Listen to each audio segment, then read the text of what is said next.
الحمد لله رب العالمين والصلاة والسلام على أشرف الأنبياء والمرسلين وعلى آله وأصحابه أجمعين.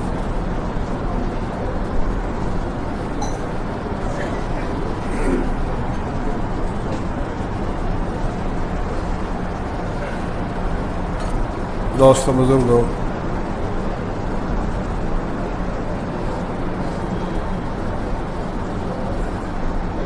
میں نے کل عرض کیا تھا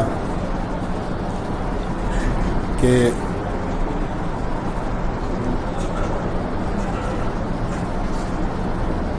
قرآن کریم میں اور احادیث میں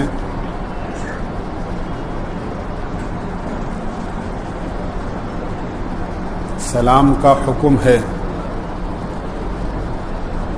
اور سلام شعائر اسلام میں سے ہے، یعنی مسلمان ہونے کی نشانی ہے اور اسلام کی علامت ہے.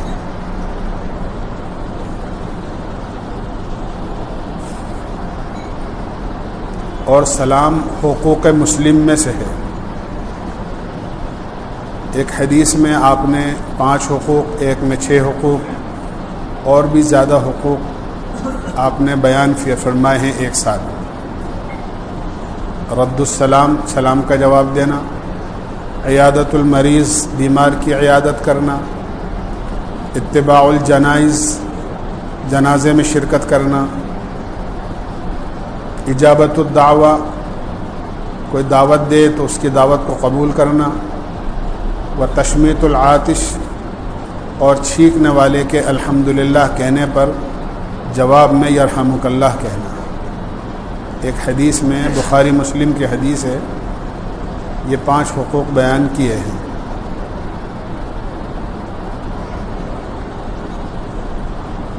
چھینک کا جواب دینا بھی یہ مسلمان کا حق ہے. ایک فطری چیز ہے، آدمی کو چھینک آتی ہے اور اس چھینک سے آدمی کی طبیعت میں ہلکا پن پیدا ہو جاتا ہے. آدمی کے گلے میں، حلق میں ایک گرانی سی محسوس ہوتی ہے، ایک بوجھ سا محسوس ہوتا ہے، ایک ہلکی سی تکلیف محسوس ہوتی ہے. لیکن چھینک آ جانے کے بعد آدمی کی طبیعت میں ہلکا پن پیدا ہو جاتا ہے. اس لیے مسلمان چھینکنے کے بعد الحمدللہ کہتا ہے. فرمایا کہ جب وہ الحمدللہ کہے تو تم اس کے جواب میں یرحمک اللہ، اللہ تجھ پر رحم کرے، یہ اس کے جواب میں مسلمان کو کہنا چاہیے. اور پھر اس سے آگے بھی ہے کہ جب چھینکنے والے نے الحمدللہ کہا اور سننے والے نے یرحمک اللہ کہا تو چھینکنے والے کو دوبارہ پھر دعا دینی چاہیے جواب دینے والے کو، یہدیکم اللہ ویصلح بالکم، اللہ تمہیں سیدھے راستے کی ہدایت دے اور اللہ تمہاری طبیعت ٹھیک رکھے. کیونکہ کبھی کبھی نزلے کی وجہ سے اور کبھی کبھی کسی جسمانی شکایت کی وجہ سے آدمی کو چھینک آتی ہے، تو گویا چھینکنے والا یہ دعا دیتا ہے کہ میں اگر کسی بیماری میں ہوں تو اللہ آپ کو اس بیماری سے محفوظ رکھے. ہمارا کتنا اچھا اور کتنا پیارا دین ہے کہ ایک مسلمان دوسرے مسلمان کو دعا دے رہا ہے اور وہ جواب میں اس کو دعا دے رہا ہے.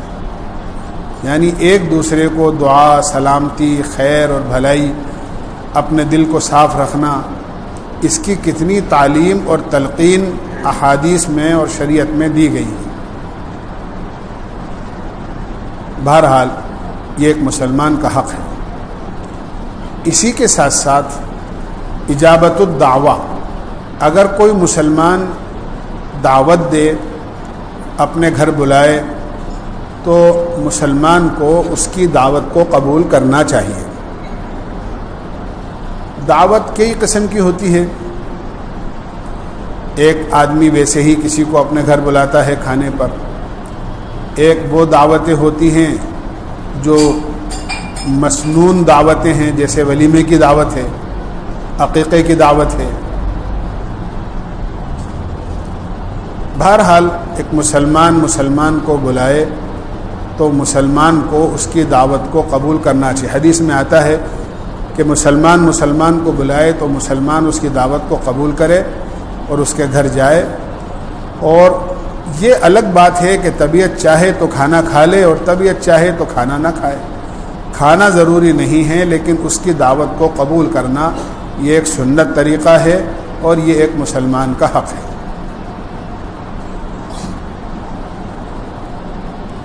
جس طرح دعوت دینا یا دعوت دینے پر دعوت کو قبول کرنا یہ ایک مسلمان کا حق اور ایک مسنون چیز بتائی گئی ہے، ایسے ہی کسی کے یہاں بغیر دعوت کے جانے کو بغیر بہت زیادہ مذموم اور بہت زیادہ ناپسندیدہ سمجھا گیا ہے کہ آدمی کی دعوت نہیں ہے اور آدمی بغیر بلائے کسی کے دعوت میں چلا گیا ہے۔ یہ اس کو حدیث میں فرمایا ہے، ایسا آدمی جو بغیر بلائے کسی کے یہاں کھانے چلا جاتا ہے، اس کو آپ نے اس طرح تعبیر کیا ہے کہ ایسا آدمی چور بن کر جاتا ہے اور ڈاکو بن کر نکلتا ہے، لٹیرا بن کر نکلتا ہے۔ یعنی اس کو چور اور ڈاکو سے تعبیر کیا گیا ہے جو کسی کے ہاں بغیر بلائے اور بغیر دعوت کے چلا جائے۔ دونوں چیزیں بہت زیادہ ناپسندیدہ شریعت میں سمجھی گئی ہیں، بلکہ ناجائز ان کو قرار دیا گیا ہے کہ ایک آدمی بغیر بلائے کسی کے چلا جائے، دعوت نہیں ہے پھر چلا جائے۔ کہ آدمی نے دیکھا کہ کہیں شادی کا کھانا ہو رہا ہے، کہیں فنکشن ہو رہا ہے، کون دیکھ رہا ہے، اتنے بڑے مجمع کے اندر آدمی چلا گیا بغیر بلائے۔ یہ انتہائی غلط بات ہے۔ یہ سمجھو کہ ناجائز لقمہ کھا رہا ہے، جو لقمہ اس کے لیے حلال نہیں ہے، وہ لقمہ اور وہ کھانا جو اس کے لیے حلال نہیں ہے، آدمی وہ کھانا کھا رہا ہے۔ دوسرا پہلو اس میں یہ ہے کہ کبھی کبھی آدمی کی تنہا دعوت ہوتی ہے اور آدمی تنہا نہ جا کر اپنے 2-4 بچوں کو ساتھ لے گیا، 2 دوستوں کو ساتھ لے گیا۔ دعوت آئی تھی ایک آدمی یا 2 آدمی کی، آدمی پورے گھر والوں کو ساتھ لے گیا۔ اب جس کی یہاں دعوت ہے، جس نے کھانے کا انتظام کیا ہے، اس کے یہاں پورا نظام گڑبڑا جاتا ہے۔ اس نے اپنے اندازے کے مطابق کھانے کا انتظام کیا ہے، مثال کے طور پر 100 آدمی کا انتظام کیا ہے۔ جب ایک کے ساتھ 2-2 3-3 آدمی جائیں گے اور کئی گنا لوگوں کا اضافہ ہو جائے گا تو بیچارہ کتنی تکلیف میں اور کھانا ختم ہونے کی صورت میں کتنی شرمندگی میں مبتلا ہو جائے گا۔ وہ شرمندگی میں اور پریشانی میں مبتلا ہوگا اور آپ گناہ میں مبتلا ہو جائیں گے۔ اس لیے اگر دعوت دے تو آدمی جائے اور جتنے کی دعوت ہو اتنے جائیں، زیادہ نہ جائیں۔ اس کا شریعت میں خیال رکھا گیا ہے۔ اللہ کے نبی علیہ الصلاۃ والسلام کا تو یہ معمول تھا کہ کبھی اللہ کے نبی علیہ الصلاۃ والسلام کی کہیں دعوت ہوتی تھی اور آپ تشریف لے جاتے تھے، اور کوئی ایسے صحابی جو خدمت وغیرہ کی وجہ سے آپ کے ساتھ ہوتے تھے تو آپ باقاعدہ صاحب خانہ سے اجازت مانگتے تھے کہ بھئی میرے ساتھ ایک آدمی اور ہے، اگر اجازت ہو تو ہم اس کو ساتھ لے آئیں اور اگر اجازت نہ ہو تو ہم اس کو باہر چھوڑ دیں۔ اگر اجازت ہوتی تو آپ ساتھ لے جاتے اور اجازت نہیں ہوتی تو آپ اس کو ساتھ لے کر نہیں جاتے۔ ایک مرتبہ اللہ کے نبی علیہ الصلاۃ والسلام کی ایک صحابی نے دعوت کی،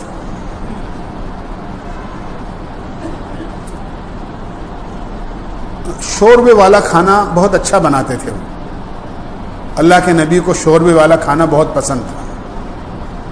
ہمارے یہاں تو شوربے والا کھانا عیب سمجھا جاتا ہے۔ آپ دیکھیے جتنے کھانے فنکشن اور جتنی تقریبات ہوتی ہیں اس کے اندر آپ دوسرے ملکوں میں چلے جاؤ، آپ کو کہیں روغن نظر نہیں آئے، کہیں بھی روغن نظر نہیں آئے، اتنا زیادہ ایسا لگتا ہے جیسے کہ تیل اور گھی کا شوربہ اس میں ہم بجائے پانی کے ڈالتے ہیں۔ اللہ کے نبی علیہ الصلاۃ والسلام کو شوربے والی ترکاری بہت پسند تھی، بہت پسند تھی۔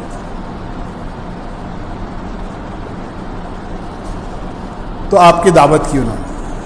اللہ کے نبی علیہ الصلاۃ والسلام نے ان سے کہا بھائی میری اکیلے کی دعوت ہے یا عائشہ کی بھی ہے؟ صحابہ بالکل دل کے صاف ہوتے تھے، کہنے لگے اللہ کے نبی نہیں، صرف آپ کی دعوت ہے، حضرت عائشہ کی نہیں ہے آپ کے ساتھ۔ آپ نے فرمایا کہ بھائی دیکھ لو، عائشہ میرے ساتھ آئیں گی، عائشہ کو کی دعوت کرتے ہو تو میں آؤں گا ساتھ میں، اور اگر عائشہ کی دعوت نہیں کرتے ہو تو میں نہیں آؤں گا۔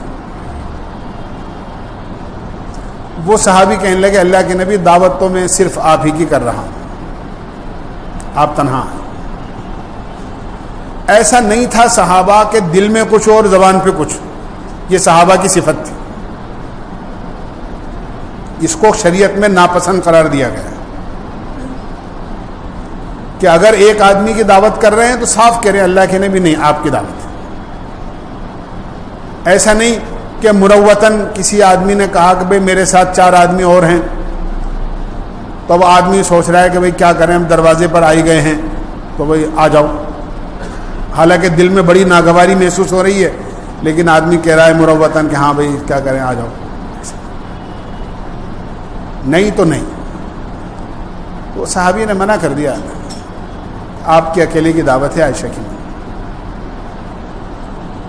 آپ بار بار کہتے رہے یہاں تک کہ ان صحابی کو یہ یقین ہو گیا کہ اللہ کے نبی عائشہ کے بغیر نہیں آئیں گے، تو پھر انہوں نے کہا کہ ہاں اللہ کے نبی ٹھیک ہے، اب عائشہ کو ساتھ لانا چاہتے ہیں حضرت عائشہ کو، تو حضرت عائشہ کو بھی آپ ساتھ لے آئیں۔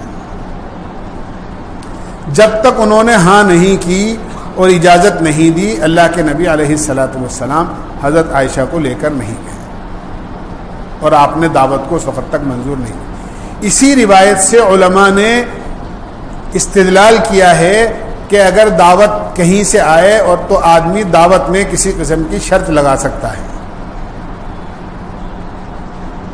اور شرط کا مطلب یہ ہوتا ہے کہ بھائی آپ میرا زیادہ وقت خراب تو نہیں کرو گے، اگر آپ میرا زیادہ وقت خراب نہ کرو تو ٹھیک ہے میں آ جاؤں، یا آپ وقت پر ہمیں کھانا کھلا دو گے، ایسا تو نہیں ہے کہ ہم آپ کے یہاں دعوت میں آئیں اور 2 گھنٹے ہمیں کھانے میں انتظار کرنا پڑے، یا یہ کہ ہم آپ کے یہاں دعوت میں آئیں اور ایسا ماحول ہو وہاں جہاں ہمارا جانا مناسب نہ ہو، ناچ گانے کا خرافات کا ماحول، اگر ایسا ماحول نہ ہو تو ہم جائیں گے، اور اگر ایسا ماحول ہوگا تو ہم نہیں آئیں گے۔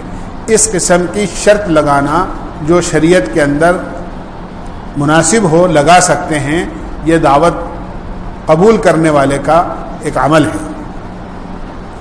بہرحال جب کوئی مسلمان بلائے تو آدمی کو جانا چاہیے، اور یہ مسلمان کا حق ہے، اور بلانے والے کو بھی جانے والے کے مزاج کا، جانے والے کے وقت کا، جانے والے کی تکلیف کا پورا خیال رکھنا چاہیے، اس کا ہمیں اہتمام کرنا چاہیے، یہ دعوت دینے والے کی ذمہ داری ہے، اس لیے کہ وقت سب سے زیادہ قیمتی چیز ہے، کھانا اس کے مقابلے میں کوئی چیز نہیں، کوئی حیثیت نہیں رکھتا، کھانا تو اللہ پھر دے دے گا، دوبارہ مل جائے گا، لیکن وقت ایک مرتبہ ہاتھ سے نکلنے کے بعد دوبارہ کبھی نہیں مل سکتا۔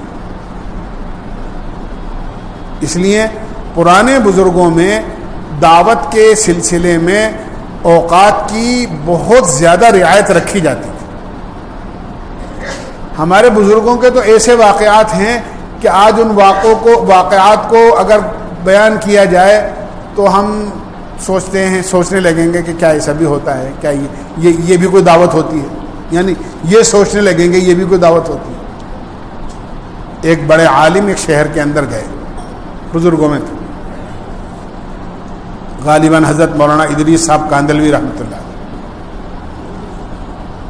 وہاں ان کی کسی نے دعوت کی، لیکن آپ دیکھیں کس طرح دعوت کی۔ حضرت میں آپ کو اپنے گھر بلانا چاہتا ہوں اور آپ کی دعوت کرنا چاہتا ہوں، لیکن میں جانتا ہوں اس بات کو کہ آپ دینی کاموں میں مشغول رہتے ہیں، آپ جب میرے گھر یہاں سے چل کر آئیں گے تو میرا گھر اتنی دور ہے، تقریباً آدھا گھنٹہ میرے گھر آنے میں لگے گا اور آدھا گھنٹہ آپ کو میرے گھر سے یہاں واپس آنے میں لگے گا، اور وہاں جو بھی وقت میرے گھر پر آپ کا آدھا گھنٹہ پون گھنٹہ جو کھانے پینے میں رہنے میں لگے وہ الگ چیز ہے۔ آپ کے 2 گھنٹے میری دعوت قبول کرنے کی وجہ سے سمجھو کہ ایک قسم کے اعتبار سے خرچ ہوں گے، اور آپ ان 2 گھنٹوں کے اندر جو دینی کام کرتے ہیں وہ دینی کام نہیں کر سکیں۔ لہذا میں دعوت تو آپ کی کرنا چاہتا ہوں، اور آپ کی دعوت میں مثال کے طور پر اس وقت میں انہوں نے کہا میں 100 روپے خرچ کرنا چاہتا ہوں، لہذا یہ 100 روپے آپ میری طرف سے قبول کر لیں اور آپ میری طرف سے اس کو جہاں چاہیں کھانا کھائیں یا اپنی کسی ضرورت میں استعمال کریں۔ وہ بھی ایسے تھے کہ انہوں نے جب اس طرح محبت کی اور اوقات کی حفاظت کے ساتھ دعوت کا معاملہ دیکھا تو انہوں نے وہ 100 روپے اپنے سر پر لے کے رکھے کہ تمہاری دعوت میری سر آنکھوں پر ہے، کہ تم نے میرے اوقات کی رعایت کے ساتھ میری دعوت کی۔ ہمارے بزرگوں کی تو یہ اس طرح کے واقعات ہیں۔ بہرحال مسلمان کو مسلمان بلائے تو جانا چاہیے، لیکن ایک ہی طرف کا معاملہ نہیں ہے کہ ایک مسلمان کو بلائے تو مسلمان کیا چلا جائے، لیکن دوسرا آدمی اس کی وقت کی رعایت نہ رکھے، اس کو بھی اس کے وقت کی رعایت رکھنا چاہیے۔ میں بہت عرض کرتا ہوں، بار بار کہتا ہوں، اور پھر انشاءاللہ کہوں گا اور بار بار کہتا رہوں گا کہ ہم شادیوں میں اپنے اوقات کے ضائع کرنے کو ختم کریں۔ بہت زیادہ آپ دیکھیں کارڈ میں جو وقت لکھا ہوا ہوتا ہے نکاح کا، شادی کا، دعوت کا، اس سے کوئی تعلق نہیں ہوتا،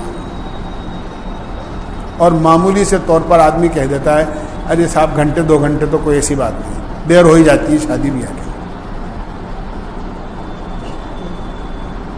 وقت کی حفاظت بہت ضروری ہے، وقت کی رعایت بہت ضروری ہے، دوسروں کے اوقات کی بھی آدمی کو خیال رکھنا چاہیے، اور اپنے ہر کام اگر وقت پر آدمی کرے گا تو نہ دوسرے کو تکلیف ہوگی نہ اپنے کو تکلیف ہوگی۔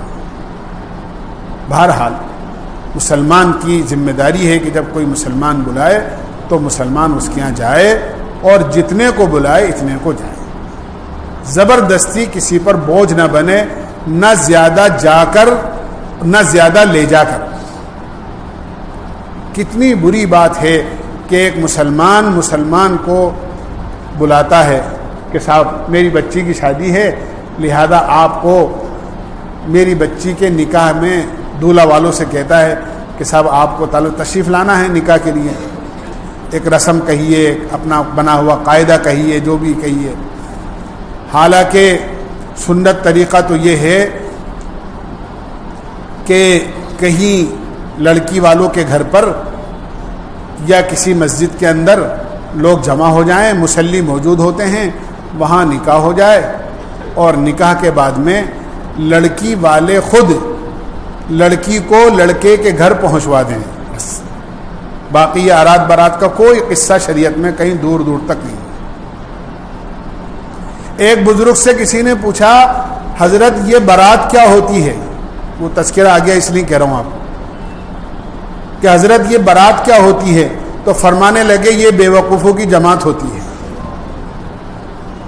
کہ دلہن کو دولہا کو دلہن ملی اور براتیوں کو دھکے ملے۔ آپ دیکھیں اب تو گارڈنوں کے اندر رواج ہی دوسرا ہو گیا کھانے پینے کا کہ بھئی کھڑے کھڑے کھاؤ، فقیر بن کر کھاؤ،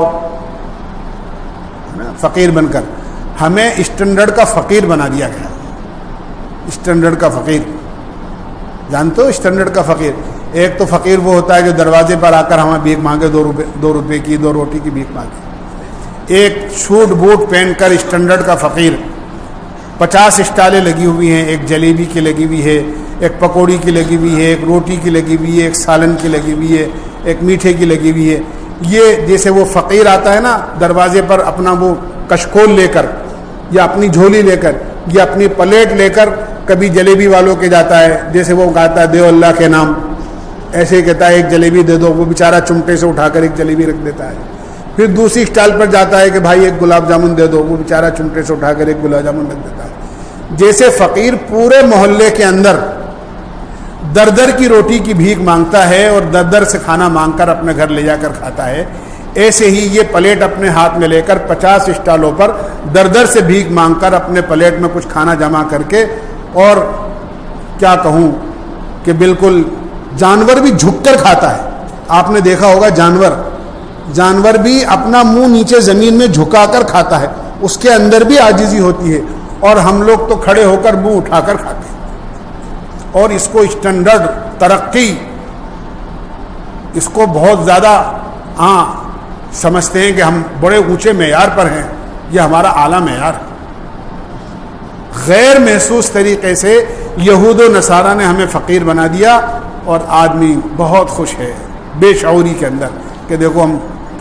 بہرحال مجھے تو اصل یہ عرض کرنا تھا کہ وہ براتیوں کو دھکے ملے کا کیا مطلب ہے کہ پہلے یہ ہوتا تھا کہ صاحب محلے میں کھانا ہو رہا ہے، اب ایک پنگت اٹھی اور لوگ بیٹھے ہوئے ہیں، وہ کنات ہٹائی انہوں نے اور دھر دھر کہیں سے وہ بھاگا دوڑی شروع کری کہ پتہ نہیں بعد میں مجھے جگہ ملے گی نہیں ملے گی. کوئی بیچارہ شریف بوڑھا کمزور آدمی، وہ بیچارہ دور سے چل کر جب تک کنات تک پہنچے گا پنگت واپس بیٹھ چکی گی، کنات واپس ہو جائے گی، وہ بیچارہ واپس آ کے کرسی پہ بیٹھ جائے. بعض لوگوں نے تو بتایا کہ ایسے محلوں کے کھانوں میں 3 دفعہ دور سے اٹھ کر، کیونکہ نوجوانوں کا مقابلہ کرنے کی تو بھی بیچارے بوڑھوں میں طاقت نہیں ہوتی، کمزوروں میں، وہ بیچارہ اپنی جگہ سے اٹھ کر جب تک کنات تک پہنچتا ہے واپس لوگ بیٹھ جاتے ہیں، پھر آ کر بیچارہ بیٹھ جاتا ہے. 3 دفعہ جا کر واپس بیٹھ جاتے ہیں. اس کا یہ مطلب ہے کہ دولہا کو دلہن ملی، براتیوں کو دھکے ملے. بہرحال ہمیں اپنے دعوتوں کا نظام سدھارنا چاہیے کہ ایسا نہ ہو کہ ہماری دعوت کی وجہ سے کسی کو تکلیف ہو جائے، اور پھر وہ جو لڑکی والا بلا رہا ہے اپنے گھر میں اپنی بچی کی شادی کے لیے لڑکے والوں کو، باقاعدہ وہ مطالبہ کرتا ہے کہ صاحب میں 400 آدمی لے کر آؤں گا، میں 500 آدمی، میرے یہاں تو 1000 آدمی آئیں گے، آپ کو میرے 1000 آدمی کا استقبال کرنا ہوگا اور ان کا کھانا کرنا ہوگا. کیا فرق ہے اس میں کہ میں 400 آدمی لے کر آؤں گا اور میرے 400 آدمیوں کو کھلانا ہوگا، اس میں کہ کوئی فقیر آ کر ہمارے دروازے میں یہ کہے کہ صاحب میرے 4 بچے ہیں، آپ اتنا سا کھانا دے رہے ہو، کم سے کم اتنا تو دو کہ میرے 4 بچے کھا لیں. میرے 4 بچے، کیا فرق ہے اس میں کہ وہ 4 بچوں کی بھیک مانگ رہا ہے، آپ 400 آدمیوں کی بھیک مانگ رہے ہیں اس سے. بہرحال ہمیں، میں بتا رہا ہوں آپ کو کہ بالکل غیر شعوری طریقے سے ہمیں کس حد تک نیچے گرا دیا ہے اہل باطل نے، اور ہمیں اس کا احساس تک نہیں ہے. یہ صرف اس لیے ہے کہ ہم نے اپنی نبی کا طریقہ چھوڑ دیا، ہم نے سنت شریعت کو چھوڑ دیا، اس کی وجہ سے آج ہمارے ساتھ ایسا ہوا کہ غیر ہمیں دیکھ کر ہنس رہے ہیں کہ دیکھو یہ مسلمان. اور اس سے آگے بتاؤں، ایک جماعت یورپ کے ایک ملک کے اندر گئی، وہاں جا کر ایک پادری سے ملاقات ہوئی. تو یورپ کے اس ملک کے اندر بہت سارے لوگ عیسائی مذہب چھوڑ کر اسلام میں آ رہے تھے. انہوں نے اپنی کارگزاری پیش کری کہ آپ کے ملک میں اتنے سارے لوگ عیسائی مذہب چھوڑ کر اسلام میں آ رہے ہیں. تو اس پادری نے سنا انسنا، بس جیسے کوئی اس کی جوئی نہ رینگی ہے، کوئی اثر ہی نہیں ہوا. تو انہوں نے امیر صاحب نے، جماعت کے امیر صاحب نے کہا کہ یہ تو بڑے تعجب کی بات ہے کہ میں آپ سے اتنی بڑی بات کہہ رہا ہوں کہ اتنے سارے لوگ عیسائی مذہب چھوڑ کر اسلام میں آ رہے ہیں، آپ کو تو تڑپ جانا چاہیے کہ عیسائی مذہب کو ہمارے عیسائی کیوں چھوڑ رہے ہیں. آپ نے کوئی پرواہ نہیں کری. کہنے لگے کہ وہی پادری کہنے لگا، آپ پورے ملک کو عیسائیت سے اسلام میں لے جاؤ، میرے کوئی فرق نہیں پڑتا، اس لیے کہ آپ کتنا ہی اسلام انہیں قبول کروا دو، جو معاشرت اور جو رہن سہن کا طریقہ ہم نے چلا دیا ہے آپ اسی پر چلو گے، اس کے خلاف نہیں کر سکتے. پھر ان سے یہ کہا، آپ لوگ کہاں سے آئے ہو؟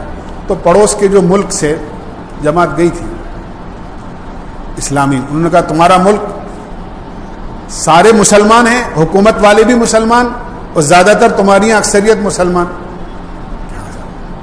کہنے لگے ایسی کتنی ہوٹلیں ہیں جن ہوٹلوں پر دسترخوان بچھا کر کھانا کھلایا جاتا ہو. تم تو مسلمان ملک سے آئے ہو نا, ایسی کوئی ہوٹل بتا سکتے ہو تم اپنے ملک کے اندر جہاں دسترخوان بچھا کر کھانا کھلایا جائے؟ ہم نے ٹیبل کرسی بتایا تو ٹیبل کرسی بھی کھا رہے ہو, ہم نے کھڑے ہونے کا رواج ڈالا تو کھڑے ہو کر کھا رہے ہو.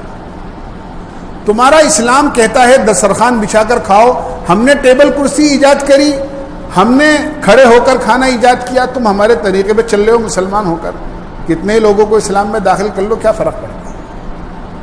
کہنے لگے تم تو مسلمانی ملک سے آئے ہو, تمہارا اسلام یہ کہتا ہے کہ دائیں طرف سے چلنا چاہیے, سائڈ چلنے کی دائیں طرف ہونا چاہیے.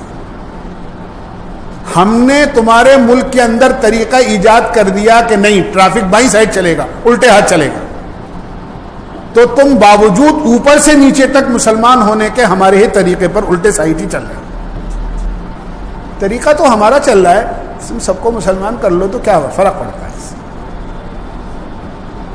کتنی بڑی بات اس نے کہی. اس لیے آج مسلمان کو شعور نہیں ہے. مسلمان غیروں کی نقل کرنے کی بنیاد پر اپنے مذہب کو اور اپنی شریعت کو اور اپنے دین کو چھوڑے ہوئے ہیں, اور صرف اس لیے کہ ذرا دوسرے لوگ خوش ہو جائیں گے, اپنا دین چھوڑے. اور اپنا دین چھوڑنے کی وجہ سے, اپنا طریقہ چھوڑنے کی وجہ سے ذلت کے گڑھے میں مسلمان جاتا جا رہا ہے. حالانکہ عزت تو اللہ نے دین میں رکھی تھی, اللہ کے نبی کے طریقے میں رکھی تھی, اللہ کے نبی کی شریعت میں رکھی تھی. بہرحال مجھے تو یہ عرض کرنا تھا کہ اپنے دعوتوں کے نظام کو, چاہے وہ ولیمے کی دعوت ہو یا کوئی شادی کی دعوت ہو یا کوئی اور دعوت ہو, اپنے دعوتوں کے نظام کو ہم صحیح کریں جس میں وقت کم ضائع ہو. عزت کے ساتھ کسی کو بلائیں, عزت کے ساتھ کسی کو بٹھائیں, وہ آدمی آئے. کھانا ضائع نہ ہو, بہت سارا کھانا پھینک جاتا ہے, ضائع ہو جاتا ہے. کتنا کھانا ضائع ہوتا ہے. ایک صحابی نے اللہ کے نبی علیہ الصلاۃ والسلام سے اپنی مفلسی کی شکایت کی. بہت غریب آدمی. اللہ کے نبی علیہ الصلاۃ والسلام نے فرمایا کھانا کیسے کھاتے ہیں؟ انہوں نے اپنا طریقہ بتایا. آپ نے فرمایا دسترخوان بچھا کر کھانا کھاؤ اور پلیٹ کو اچھی طرح صاف کرو. اگر دسترخوان پر کھانے کے کچھ ذرات اور ریزے یا کوئی لقمہ گر جائے تو اسے اٹھا کر کھا دو. انہوں نے یہ عمل شروع کیا. انہوں نے فرمایا اے اللہ کے نبی, ایسا لگتا ہے کھانے اور رزق کی برکتوں نے میرے گھر میں ڈیرے ڈال لیے ہیں. جیسے کسی چیز کا دھنا دے دیتے نا, بالکل اس طرح میں. کیوں کہ آپ نے رزق کی قدر کری, اللہ نے رزق میں برکت دی. آدمی کو احساس نہیں ہوتا, آدمی کو یہ احساس نہیں ہوتا کہ یہ پریشانی میرے کس بد عملی کی اور کس گناہ کی سزا میں آئی ہے. ایک آدمی نے شادی کا کھانا کیا اور شادی کے کھانے میں بہت سارا کھانا ضائع ہو گیا. جسے لوگ پلیٹوں میں چھوڑ دیتے ہیں, ضائع ہو جاتا ہے, وہ سب ویٹر جا کر اس کو ڈسٹ بین میں ڈال دیتے ہیں. آدمی کو احساس نہیں. پھر ہوا کیا؟ اللہ میاں جیسے بے نمازی کی فوری طور پر پکڑ نہیں کرتے نا, اللہ کا معاملہ یہ ہے کسی گناہ کی فوراً سزا نہیں دیتے اور کسی عمل کا فوری انعام نہیں دیتے. یہ اللہ کا معاملہ ہے. ورنہ تو کوئی بے نمازی نہیں رہے. اگر کوئی آدمی نماز چھوڑ دے, اذان چھوڑ کے, اذان سن کے مسجد میں نہ آئے اور پتہ یہ چلا کہ صاحب 500 روپے کمائے تھے اور جیب میں سے غائب ہو گئے, تو کون آدمی ہے جو نماز چھوڑے گا؟ وہ سوچے گا 500 کا نوٹ غائب ہوگا, اس سے اچھا یہ ہے کہ اذان سے پہلے مسجد میں چلو. اور نہ ایسا ہوتا ہے کہ کوئی اللہ نے نماز پہ رزق کا برکت کا وعدہ کیا ہے کہ نماز پڑھ کے ابھی دروازے سے باہر نکلا نہیں کہ جیب میں ہاتھ ڈالا تو 500 کا نوٹ موجود. ایسا بھی نہیں ہوتا ہے. اللہ رزق میں برکت دیتے ہیں یہ, لیکن اللہ کا معاملہ ایسا ہے کہ آدمی کو احساس نہیں ہوتا اور برکت ہو جاتی ہے, اور آدمی کو احساس نہیں ہوتا اور نقصان ہو جاتا ہے. اب اس آدمی نے کسی موقع پر ایسا کر لیا کہ خوب کھانے کا ضائع ہوا, رزق کی بے حرمتی ہوئی اور رزق کا بہت زیادہ ضائع ہونا ہوا. آج نہیں، کل نہیں، سال نہیں، 2 سال بعد نہیں۔ آدمی نے کوئی کاروبار کیا اور اس کاروبار میں بڑا نقصان ہو گیا، اور آدمی سوچتا ہے پتہ نہیں کیا بات ہو گئی، اتنا بڑا گھاٹا مجھے کیسے ہو گیا، لکھ رہا تھا یہ رفت تو بہت قیمتی ہے اور اس میں تو بڑا جیون نکلے گا اور بڑا اچھا مال بیٹھے گا اور یہ تو بڑی اچھی قیمت میں بٹے گا، پتہ نہیں مارکیٹ کیسے ڈاؤن ہو گیا، اور اس لیے مال تو مارکیٹ میں جاتا ہے لیکن آفر نہیں آتا ہے، تو بڑا ہی نقصان ہو گیا۔ اور آدمی کو احساس نہیں ہے کہ وہ کون سے گناہ کی سزا ملی ہے۔ وہ میں نے فلاں موقع پر رزق کی ناقدری کری تھی نا، اللہ نے اس کی سزا سال، 2 سال، 5 سال، 6 سال کے بعد، کبھی اس کو نہیں تو اس کی اولاد کو ملتی ہے۔ اللہ ڈھیل دیتے ہیں، فوری طور پر اللہ کی طرف سے کوئی پکڑ نہیں آتی، لیکن اللہ کے یہاں ہر چیز لکھی ہوئی ہے کہ آپ نے کون سا عمل اچھا کیا ہے یا آپ نے کون سا برا عمل کیا ہے، اس کی سزا ملنی ہے، اس کا انعام ملنا ہے نیک عمل کا۔ بہرحال میرے بھائیوں، دوست، بزرگوں، رزق کی قدر ہونی چاہیے، وقت کی قدر ہونی چاہیے، یہ ایک حق ہے مسلمان کا، اور اللہ کی نعمت قرآن کریم میں اللہ تعالیٰ نے صاف فرمایا ہے لَإِن شَكَرْتُمْ لَأَزِيدَنَّكُمْ وَلَإِن كَفَرْتُمْ إِنَّ عَذَابِي لَشَدِيدٌ۔ نعمتوں کی شکر گزاری کرو گے تو نعمت بڑھے گی، اور اگر نعمتوں کی ناشکری کرو گے تو اللہ کا عذاب بڑا سخت ہے۔ ابن عباس رضی اللہ عنہ جو امام المفسرین ہیں فرماتے ہیں لن اسلب للنعمت من شکرانیہا، خدا کی نعمت کے چھن جانے اور اس کے سلب ہو جانے میں جتنا اس کی ناقدری اور ناشکری کو دخل ہے کسی دوسری چیز کو نہیں۔ جب نعمت کی ناشکری ہوتی ہے اللہ نعمت چھین لیتے ہیں۔ بہرحال دعوت کا قبول کرنا یا دعوت میں جانا یہ ایک مسلمان کا حق ہے، لیکن اپنی شرائط کے ساتھ اس کو قبول کرنا چاہیے اور جانا چاہیے۔ اللہ ہمیں عمل کی توفیق نصیب۔ سبحان اللہ بحمدہ، سبحانک اللہم و بحمدک، ونشہد ان لا الہ الا انت نستغفرک۔